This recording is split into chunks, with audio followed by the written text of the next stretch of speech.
guys, welcome back to my channel. Welcome back to another book review video. So let's talk about the 7 books I read in the month of February. But first, for those of you that do not know, I do have a Facebook book club group. If you'd like to join the book club, there will be a link down below. Sometimes we do a group read, but lately I've just been doing kind of little mini challenges each month, and it's just been really fun, helping me, I know, get things off of my TBR, helping me get out of reading slumps, and a lot of people say the same. So we do have a March challenge going on, so be sure to check that link out down below if you have a Facebook. As always, I'm going to give you the Goodreads rating at the time of filming this video and my personal rating. There'll be no spoilers in this review video. I recently joined, well, now it's been a year. I need to take that out of my thing. I do participate in Book of the Month, and if you're interested in Book of the Month, there'll be a link down below that'll give you your first book for $5. Other than that, it's $16.99 a month, so you are getting one book for that. But the more books that you get delivered, your relationship status changes, and the add-on books get cheaper. Right now, I'm paying $11.99 for any add-on book, which I think is a great deal because books can be a little bit spendy. And for the longest time, I only read ebooks until I started the Book of the Month thing. And then it got me back into physical books. As you can tell here, I'm starting to get quite the collection.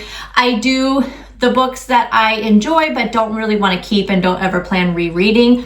I do give those away to people, or I will give them to my public library, which my office happens to be in a portion of the public library building. So it's very easy to do for me. Other than that, I like to keep the books that I super enjoy and I feel like I will reread one day, and the books that are pretty. I like to keep the pretty books. I am very much influenced by covers of books. If I did find a book through Prime Reading or Kindle Unlimited, I will let you know. If you did not know and you are an Amazon Prime member, there are books that you can get free through Prime Reading, so you can check that out. There'll be links to these services down below. Like I said, I do pay for Kindle Unlimited. I personally read a lot of books from Kindle Unlimited, and a lot of my audiobooks are from Kindle Unlimited. So sometimes I do like to listen to an audiobook the same time I'm reading like a physical or an ebook. It just helps me kind of do two things, because when I'm working, listening to an audiobook, having that background noise really helps me. I was never an audiobook fan until just recently in the last year or so, and now I am a fan. I listen to at least 2 audiobooks a month, but typically they are Kindle Unlimited ones, so to me it's definitely worth the service. If you want to be friends on Goodreads, I will have that link down below. My link is always in my description boxes of all my videos. As always, these tend to be longer videos, so get a snack, get a drink, and settle in, and let's get to the reviews. I do my reviews based on the order of how I read them. I'll give you a description of the book and briefly tell you how I felt about it and if I recommend it. Now, you guys know I don't have the best memory, so I do have my notes here in front of me. I do tend to take notes as I read books, and that way I can do these review videos. Last month, I did show you guys my reading journal, and I just realized I have not finished my reading journal for the month of February. I have filled it all out, but I need to still print out the pictures of the covers and stuff. So we'll catch up next month. I'll just show you guys my reading journal. I love my reading journal. I have picked it up on TikTok. So I will give you an update on the reading journal in March. After my March, I know it's March now because I'm a little late getting this video up, but I will give you an overview of what my reading journal looks like. And I may just do that. I may only do it every few months because it is pretty redundant. So we may just do a few check-ins a year on the reading journal, but I am loving the reading journal, and I will definitely be purchasing one like this every single year. Okay, now let's get into the reviews. Book number 1, A Beautiful Couple by Leslie Wolf. My rating, it's more like 2.75 to 3 stars. It's somewhere in that area. Goodreads rating, 4.14 stars. I honestly don't understand the Goodreads rating. But again, reading is subjective. So we have to keep that in mind. I did find this one on Kindle Unlimited. Amanda Davis has a beautiful home, a thriving career, and a charismatic husband who is the darling of television news. But when Paul kills someone in a disturbing accident, Amanda's perfect world shatters. Pulled into a web of manipulation, deceit, and dark secrets, she becomes his unwilling accomplice, trapped in a twisted, dangerous existence that tests the limits of love and loyalty. As the weight of the secret bears down, Amanda begins to see a side of Paul she's never known, cold, manipulative, and dangerously unpredictable. His charm fades, replaced by a chilling determination to keep their secret at any cost. The walls are closing in, the police are investigating, strange events unsettle her, and Paul's behavior grows more menacing by the day. Trapped and isolated, Amanda realizes she's not covering up an accident. She's become a prisoner in her own life. So I thought the premise of this book was very interesting. It was quick and easy to read. I read it very quickly. It did hold my attention, but there were like these random side characters, and like one of the POVs, I'm trying to remember, I read this very early on in February. I'm pretty sure one of the POVs is from one of the police officers, and to me that POV did not make very much sense. It seemed very confusing. It didn't tie the story together very well. It was just very odd. And I just wasn't sure where they were gonna fit in, and then they added nothing to the story. So it was just kind of like, okay, that was random. It just seemed very, very weird. All the characters were so frustrating and so unlikable that you just really did not care. Like, I know that sometimes it's not uncommon in mystery, thriller, suspense, novels that you're gonna really dislike all the characters. Or you may root for the bad guy because the author has written the character so well that you can't help but root for him. In this case, I just did not care. And it just seemed, their reaction to the accident was so over the top. It's kind of like, it was an accident. Like, okay, it was an accident. It was just so odd. But also, and this typically does not bug me in a book, but I've been seeing it more and more, especially in some of the Kindle Unlimited releases, that there were so many typos and grammatical errors in this book that it was very distracting. Normally I can skip, it's not a big deal. I am currently reading a book right now by a bigger author. I mean, one that, I've read a lot of books from. And in the book, they called the boyfriend of the daughter by a different name in the middle of the book than what it was early on. And it just really threw me off, but it was only the one time so far. My guess is that at one point, that's what was going to be the name. I think it was Tom, but earlier in the book, the name was Matt. So I don't know if at one point Tom was going to be the character. I don't know. I have no idea. But it just kind of threw me off. I was like, wait a second, who's Tom? But then I was thinking, I reread like that passage and I realized, okay, nope, they're talking about Matt.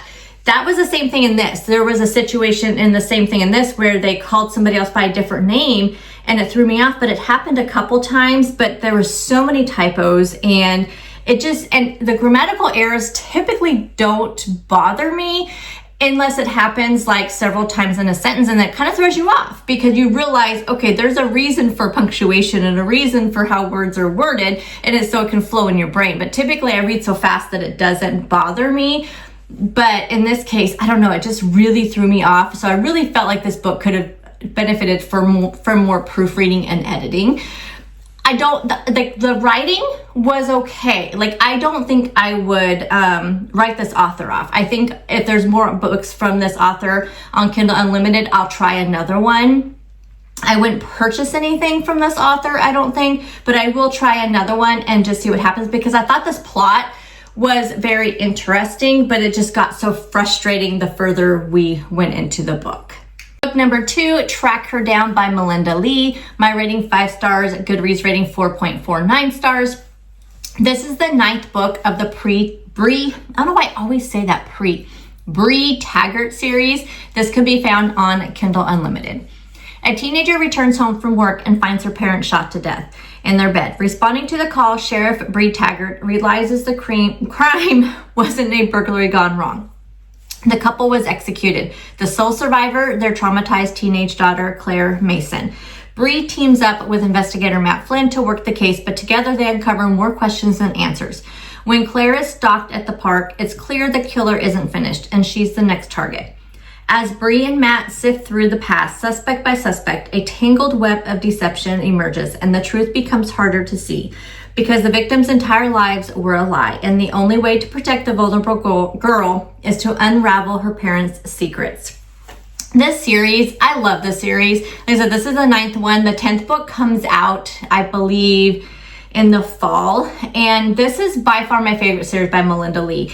I am currently reading another series by her, and I've read a couple of the other books, but I haven't read like full series of some of them. But this one, I absolutely love this series, and I'm so glad she didn't stop at like 6 books, because that's where the other one is currently stopping, is at 6 books. I am so glad this one's continuing on, and I have a feeling it's because it is so popular. But this series, it has twists, it has tension, it has violence, and they are so hard to put down. And I listen to all of these on audiobook. I listen to them while I'm working. I listen to them while I'm going grocery shopping. I mean, it's almost every audiobook right now lately has been a Melinda Lee one or a Kendra Elliott, because I also really like her books on Kindle Unlimited. You're going to have a little bit of romance. You're going to have mystery, suspense. I love it. That's a crime police, kind of series. I love those types of books. And like I said, I am looking forward to reading the next one in the fall. Highly recommend this series. I know a lot of you read them, because a lot of you have told me after these book reviews that you guys also read these different series on Kindle Unlimited. Number 3, The Crash by Freida McFadden. My rating, 3.75, maybe rounding up to 4 stars just because it's Freida. Goodreads rating 3.77. This is the latest book by Freida McFadden. This book is available on Kindle Unlimited. Tegan is 8 months pregnant, alone, and desperately wants to put her crumbling life in the rearview mirror. So she hits the road, planning to stay with her brother until she can figure out her next move. But she doesn't realize she's heading straight into a blizzard.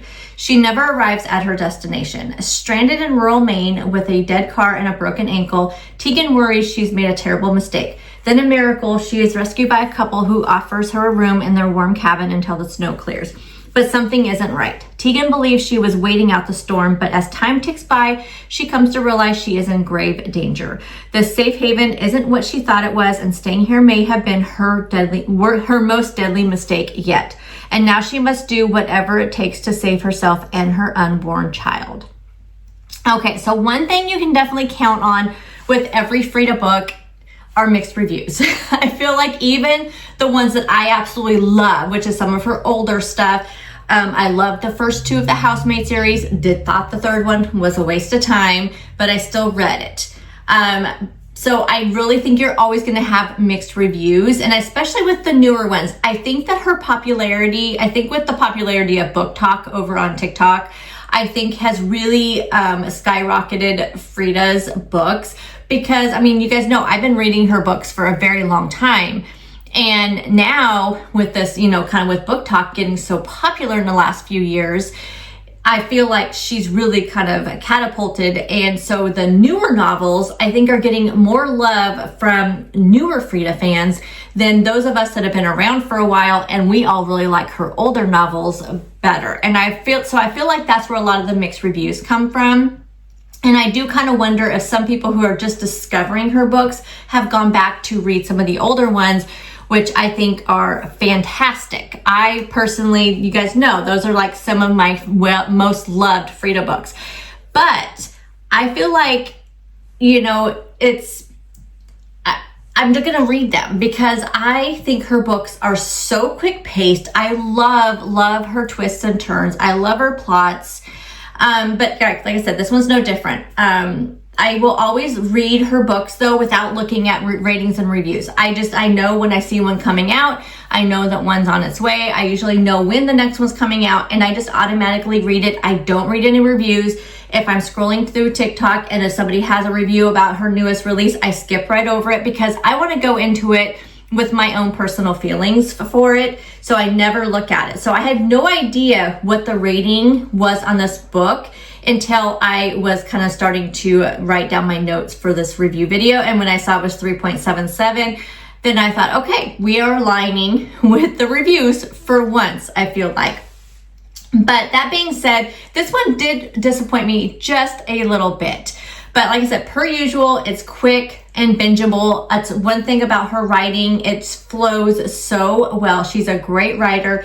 All of them are binge-worthy books. You usually read them in one sitting, depending on what time you pick up the book. I really loved the first half of this one, but it ended up being so tame and predictable for a Frida book. That's the part that gets me, because I feel like she has spoiled us with some of her so twists and turns where you think you understand what's going on and you think, oh, I know what's going to happen, and then she throws us for a loop. That's how almost all the older books are. And I felt like in this particular book, the twists were just not twisty enough for me. Her last released, Boyfriend, you guys know, pretty sure I gave that one 5 stars because I thought, yes, she's back. This is just like the older books. And then this one comes out and I just felt so disappointed. But again, it was good. I think it's worth the read. I think if you're a Frida fan, read the book because it's still great writing. It's still a great plot. It's a great story. I felt like I wanted a little bit more from it. Book number 4, Practice Makes Perfect by Sarah Adams. My rating 5 stars, Goodreads rating 4.01 stars.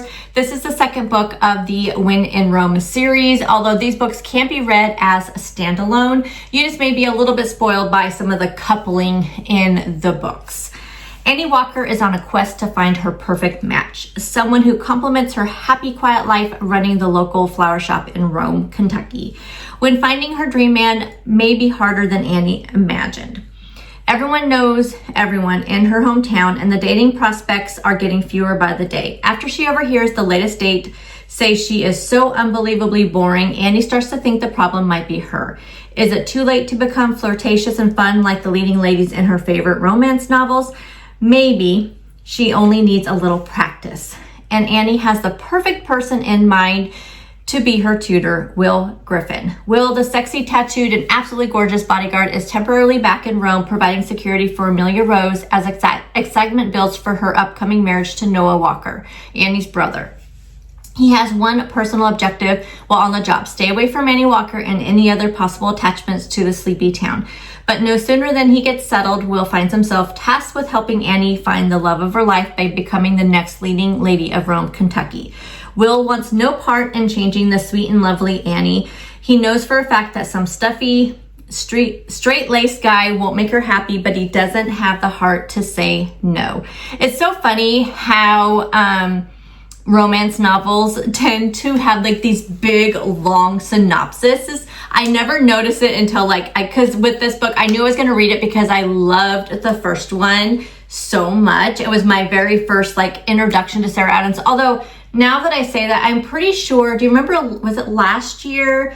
Kindle Unlimited started doing these short, the novellas, they do 6 or 7, 8 of them. They did a few of those last year. And I'm pretty sure around, I want to say it was around spring or maybe it was Valentine's Day, they did one with romance authors. And you guys know I was highly disappointed by most of the novellas. I realized that was when I realized the novellas were not for me. And I believe Sarah Adams was one of them.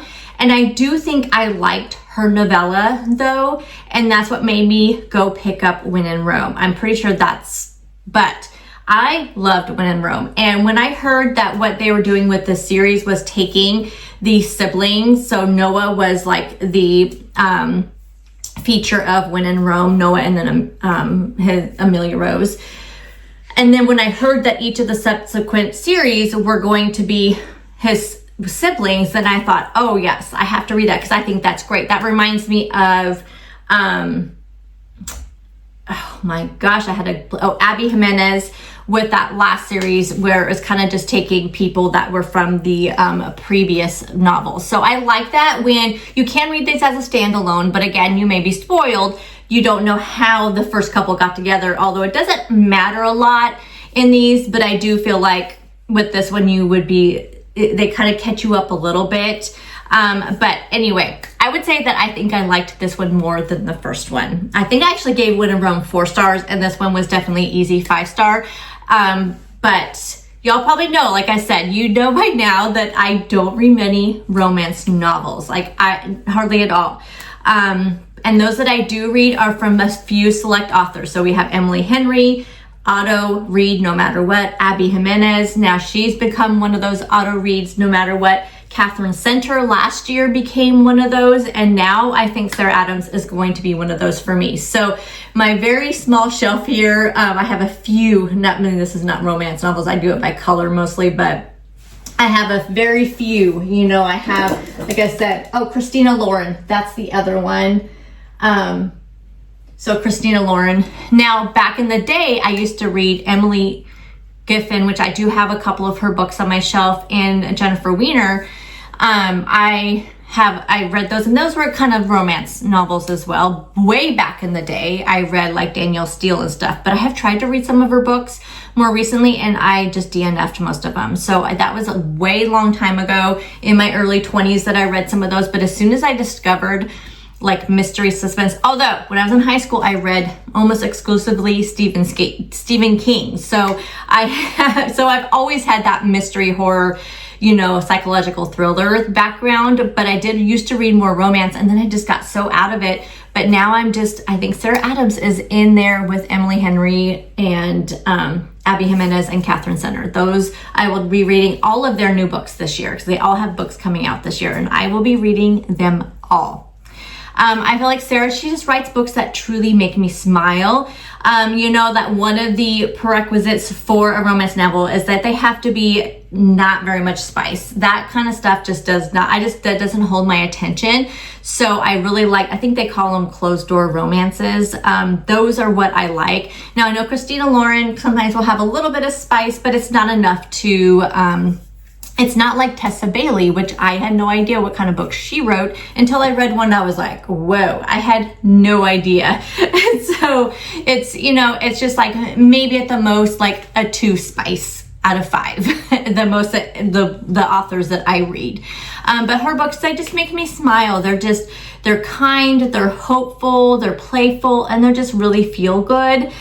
So again, I will look forward to reading her, newest release. I believe it's the 3rd book in this series, and that one I think just came out, and I do already have that one set to get on my my Libby, but I will probably buy it because I think I plan on purchasing all of these books because I love to have books that make me feel good on my shelf that I know I can just pick up if I just need kind of a pick-me-up.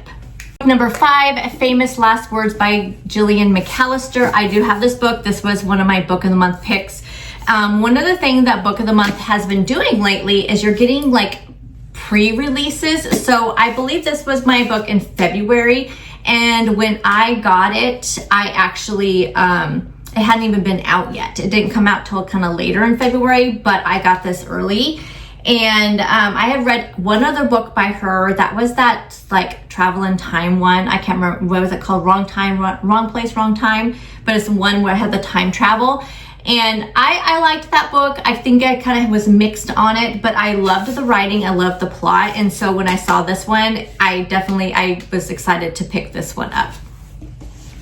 It is June 21st, the longest day of the year, and new mother Camilla's life is about to change forever.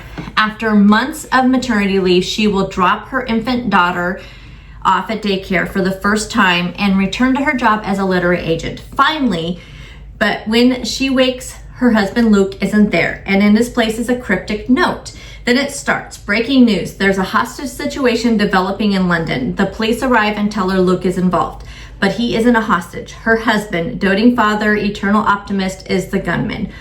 What she does next is crucial because only she knows what the note he left behind that morning says. And very interesting, right?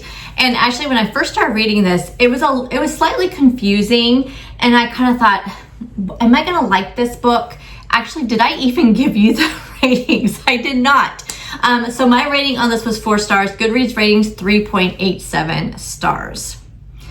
But this is very fast paced. Her writing is so easy to read, very fast paced, especially the first third. It does slow down just a little bit in the middle. So the first part of it, I just flew through it. And then it slowed down a little bit, but not enough to say it's a slow burn, because you guys know I'm not a huge fan of slow burn anything with books. And then it definitely picks back in at the end for the final third, and it's so intense towards the end. And I loved how it all came together due to the writing. Again, such an excellent writer that she could just pull it all together. The twists in this book were so surprising, except for one that I saw coming. I did have probably one of the bigger ones figured out, But because there are so many other twists and turns, and it was such a like action-packed book towards the end, that it didn't bother me at all. But that really is the reason for the 4-star versus like a 5-star rating. The characters are also incredibly likable, and you root for them through this entire book. I love how they have the different POVs. We have a POV from the investigative side, then we have the POV from the wife. I will definitely read more books from her in the future. I have gone through and looked at some of her most recent books, and I have added them to my TBR, so I'm excited to pick up more of her books. Book number 6 I also own. I believe I picked this one up at Costco. She's Not Sorry by Mary Kubica. My rating 5 stars, Goodreads rating 3.79 stars. This is one where I don't understand the Goodreads rate. I don't understand other people's ratings, but again, reading is subjective, so I get it. I get it. Megan Michaels is trying to find her balance between being a single mom to a teenage daughter and working full-time as a nurse.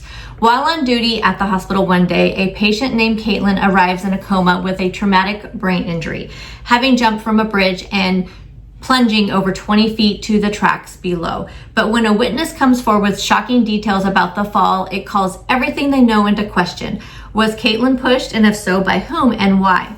Megan has always tried to stay emotionally detached from her patients, but this time she mistakenly lets herself get too close until she's deeply entangled in Caitlin's and her family's lives. Only when it's too late does she realize that she and her daughter could be the next victims. Now, in this case, again, I did not read the synopsis of this book because I have read, this is the 6th book that I've read from this author. I love her books. The only books I have not read, I think there's 2 books that I have not read by her, and they're kind of quite a bit older books. And so I don't ever read the synopsis. I knew when I saw this one at Costco, I was going to pick it up regardless. But the synopsis on this one is a little misleading, but it's not like one of those synopsises that you read and you're just like, wait a second, that didn't even happen in the book. That's not, so it makes you wonder sometimes where they come up with these synopsises. But let me just say, you guys, there was one book last year. So again, like you know, sometimes there's just a miss for you. And I heard one that last year, I believe it was last year. I think it's the The Nicest Couple, something like that. I believe I only gave it like 2.5 stars. Like it was such a stark difference in how I liked that book compared to like Local Woman Missing, which came out a couple years ago. That was absolutely amazing. It was amazing. But when I got to the different twists in this book, it was literally jaw-dropping. Like, there is not a lot of times that I can say I literally dropped my jaw, and I literally kind of out loud said, what? And I don't typically like audibly say stuff when I'm reading a book, but I could not believe the twist in this book and how she twisted it around. This book was just so well done, brilliantly written. I love her writing and just so well thought out. There are so many twists and turns through this book, but I can think of actually 2 very jaw-dropping twists in this book that I was just like, you know, but as the book progresses, you know, the tension is slowly building, but I wouldn't call it a slow burn. Like, there are some people that I read later on, after I saw the Goodreads rating on this, I went and read some reviews, and some people were saying that it was very much of a slow burn. I didn't feel that way. I read this book in a day and a half. I did not, I think maybe unless people are talking about the tension, that's kind of, I do feel like that the tension slowly builds, but it was a very, very fast-paced read, and I just felt it was so dramatic. The ending was so good. I absolutely love this book. I absolutely love this book. So if you have not read any Mary Kubica books, pick this one up. Don't worry about the last one that she wrote, the Just Nicest Couple. I just did not feel like that would be a good introduction. I feel like I said that during the book review video too. I feel like I said, don't let this be your reason you don't pick any more books up from her. So that's why I always say I'm not going to just write an author off, because it could just be that book was not their best book, because she has written so many other good books. So this one though, so good, it did not disappoint.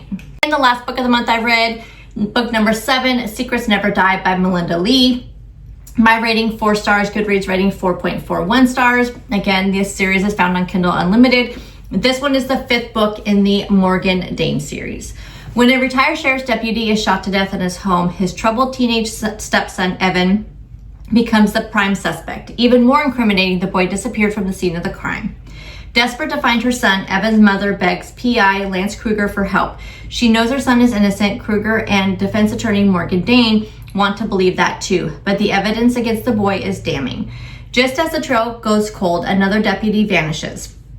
His shocking connection to Evan's stepfather throws the investigation into chaos as Lance and Morgan fear the worst, that Evan is the killer's new target. With so many secrets to unravel, will Lance and Morgan find him before it's too late?